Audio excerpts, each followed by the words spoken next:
Once upon a time, in a quiet village surrounded by hills and apple trees, there lived a girl who loved stories more than anything in the world. Her name was Belle, though everyone called her Beauty because her heart was as kind as her smile. She wasn't a princess. She didn't have a crown. But her imagination was brighter than gold, and her dreams stretched far beyond the village walls.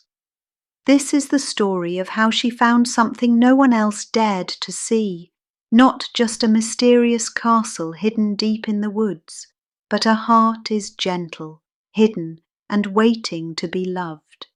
This is Beauty and the Beast. Once the spell was broken and all the petals of the rose had dropped, the castle blossomed again. The walls had gone golden once more. The ballroom was saturated with music. In the gardens their colours were spread out like arms.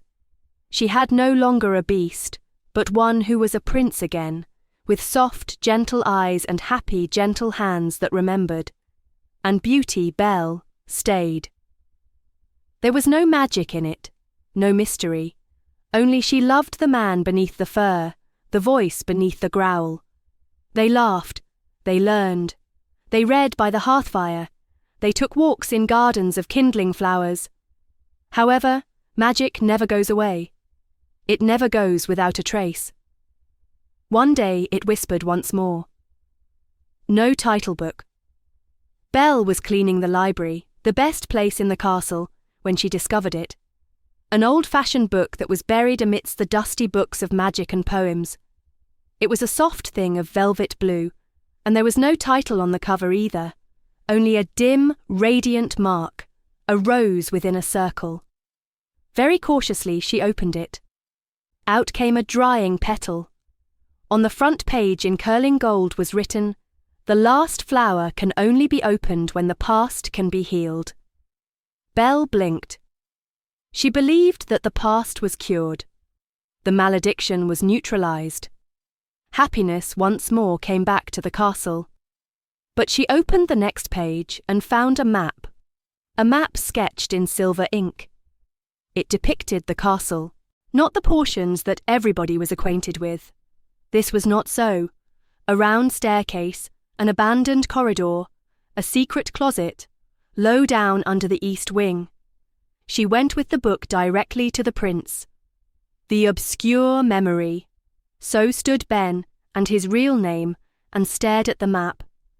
Then again, he said slowly, "I used to dream of that hallway, when I was the beast, a room that beckoned to me, but I was never able to arrive at it." Belle laid hold on his hand. "It is possible that it is a time that we do this." That is how, in the morning, with candles at their heels and courage in their hearts, they went by the map. Through cold, mirror-like stairways. Life ends in rooms and halls of echo. Behind a worm-eaten tapestry was a small iron gate, and beyond that, a door. It was old and yet very strong wood. Its frame was decorated with vines, and in the middle, inlaid in the back of its grain, was the figure of a rose.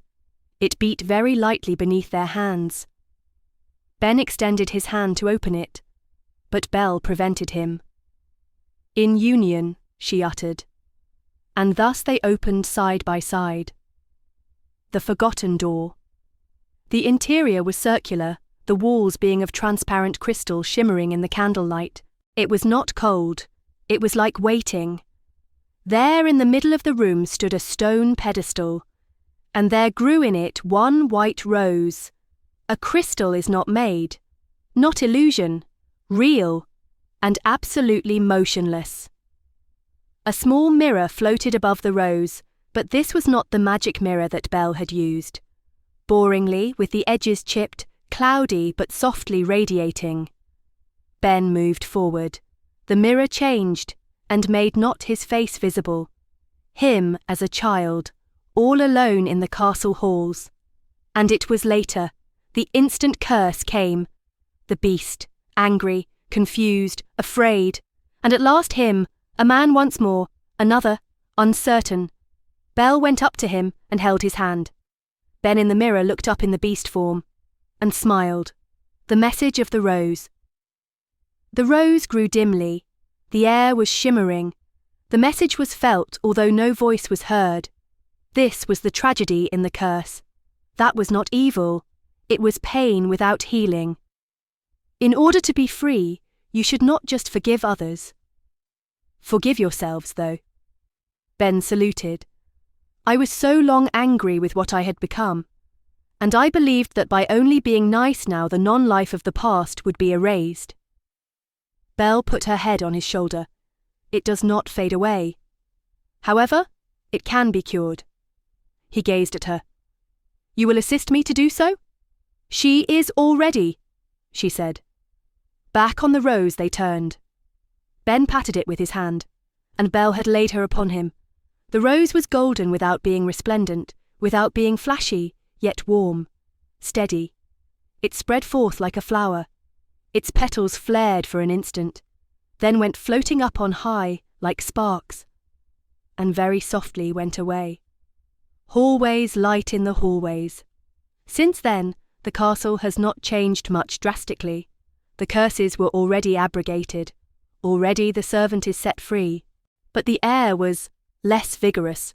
The shades in the long passages died out. Again, gay rooms had been refilled. And Ben? He did not evade mirrors anymore. He started training children of the village in music. He played them old songs he played a long time back, before the anger had crept in. Belle made the castle open to all who needed to learn things. Instead of having thorns, she sowed wildflowers there, and she set a golden statue of a rose, all coiled round, at the centre of the garden. Letters of the future one afternoon. Belle was under the statue, and she started writing letters. How she folded and put them in the library books, little envelopes with the only marking on them. And this to him that needs it today. All of them told me other things. You do not need to be who you used to be. Kindness is a sort of bravery. Even silent hearts kindly blossom. And the children who visited the castle soon got to be on the lookout for letters that Belle had written as treasures that might rest on the shelves. The true ending. Belle and Ben were standing one morning on the balcony. There were butterflies and laughter in the garden overseas beneath them. Do you remember the missing magic? Said Belle. Ben smiled. It still is here. Simply, more quietly. She laid her head, resting upon his shoulder. Are there more doors, do you think? He grinned. Maybe. And yet, were there, I should be conscious of opening them with you. And behind them there was a hum of low magic in the castle, not the kind that transforms and evokes spells, but the sort that fills up second chances, forgiven hearts, and long, long after the petals fall, love, the end.